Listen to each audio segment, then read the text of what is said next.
Hello everyone, welcome to today's project on the persona. I'm really excited about this one because the persona is really fascinating. It's the outer presentation that you bring forth to society, right? It's the cover letter of your one-on-one interaction with the stranger, the small talk, right? And or you can look at it like the Instagram account. I like that one. It's what you want other people to see. Part of your personality you project onto other people. That's what Carl Jung said. He coined the term persona. Now I really like the persona because we see on Instagram these happy people, these people who are successful, these people that, the good side. You see the good side on social media. But what about the other side?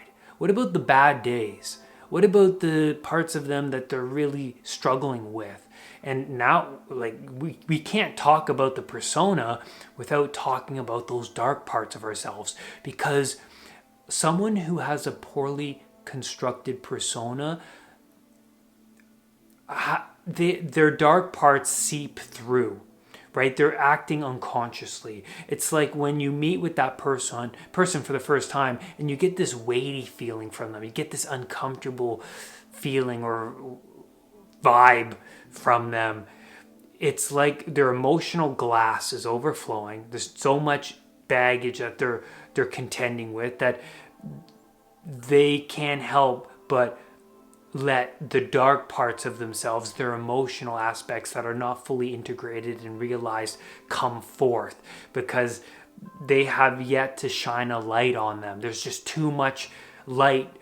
There's not enough light to shine on all of those things, the chaos that they're contending with, that when they present themselves to you, you can't help but see self-evidently that they're contending with a lot behind the scenes.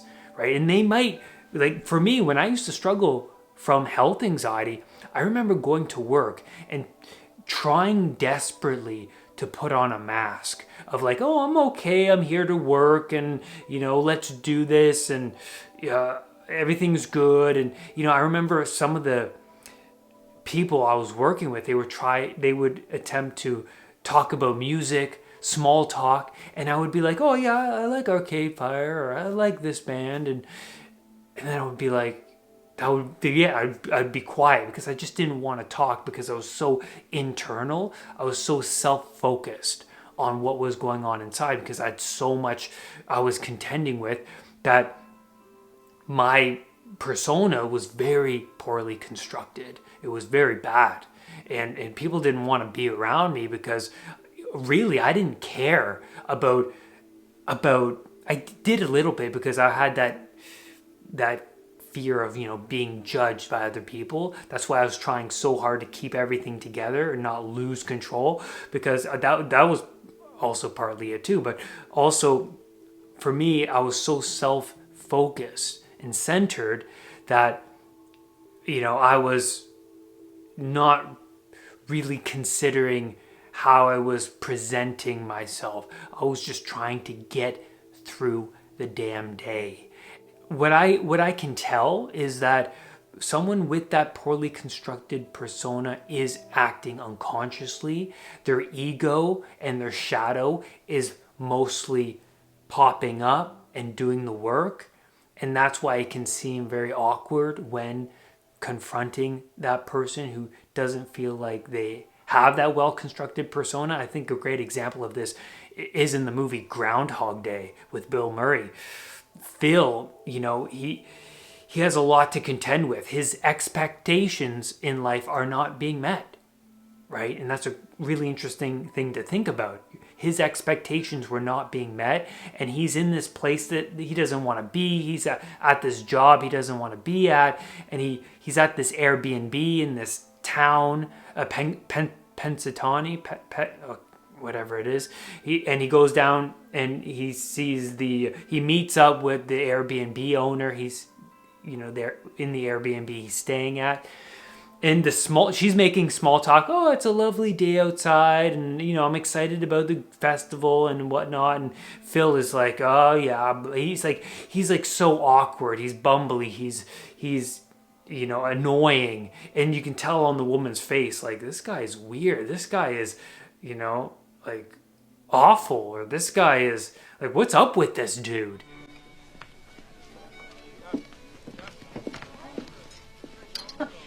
Did you sleep well, Mr. Connors? I slept alone, Mrs. Lancaster. Oh. Would you like some coffee? I don't suppose there's any possibility of getting an espresso or a cappuccino this morning, is there? Oh, I really don't know. How to spell espresso cappuccino. This looks fine. His expectations are not being met, and so the aggression and these emotional states of his are just running the show that are very awkward and well, unappealing and repulsive. And he's arrogant. He's self-centered. His ego is running the show, and his shadow is running the show. So let's look more into the shadow, because if this is running the show, like, what the heck is the shadow? The shadow is the parts of yourself that are yet properly integrated within the psyche, right? And what I mean by properly integrated, and the shadow is another term coined by Carl Jung, and Carl Jung is an absolute genius, and if you don't know about Carl Jung, I recommend you look more into him. But I'll leave a link below to another video I did about the shadow for more in-depth knowledge about it. But the shadow's really fascinating because it's the really dark parts of the psyche. The best way to look at the shadow is in Harry Potter. He has the voice of Voldemort within him. He's very self-aware that he can turn to the dark side. Like Luke Skywalker, he can turn to the dark side. But because Luke and Harry have so much awareness over their dark parts, they don't follow that path. Sirius Black tells Harry, you're a good person, Harry, because what defines you is whether you choose to act on those impulses or not. I like this metaphor from Russell Brand. If you're aware of throwing the baby, yeah, it's uncomfortable, but because you're aware, you're not going to throw the baby, even though it is uncomfortable to think those thoughts, of course. But if you're not aware of it, and you do it impulsively, then you're not in tune with the dark parts of you, right? And those people who properly integrate the shadow, they do things, they do practices like martial arts, or they do reframing exercises, or they meditate, or they exercise. They make the right sacrifices in order to serve the chaotic elements within them. And so the villains that we see today in our pop culture, they are driven by personal motives, right? They are consumed by the shadow, and so they bypass morals and ethics, and they go straight for their desire for personal satisfaction, for personal gain. And they ignore the truths of the situation. They ignore the reality. It's like someone smoking, for example.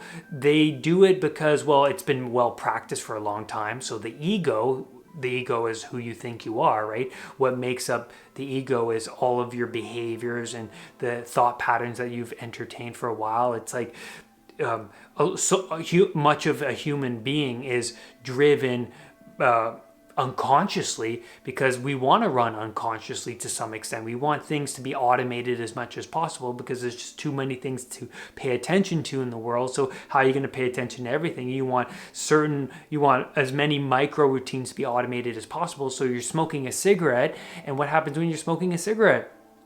You're used to it. It's providing you with some sort of dopaminergic reward, but also at the same time, there's a deeper truth, which is the deeper truth is that, it's putting stress on your body. It's wrong, but it's like, it's part of who you are. You've been doing it for a long time. It's comforting. It's like, okay, why is it comforting to you? Are there other things in your life that are unsatisfactory? Are you missing out on something? Is there something you're yearning for? Why is someone overweight? They're eating too much, and they're eating too much and too much of one too many unhealthy things. And so, well, the ego is going, well, I've always been big. People call me Big Dave. It's just what I'm used to. What would I have? What would I have without it?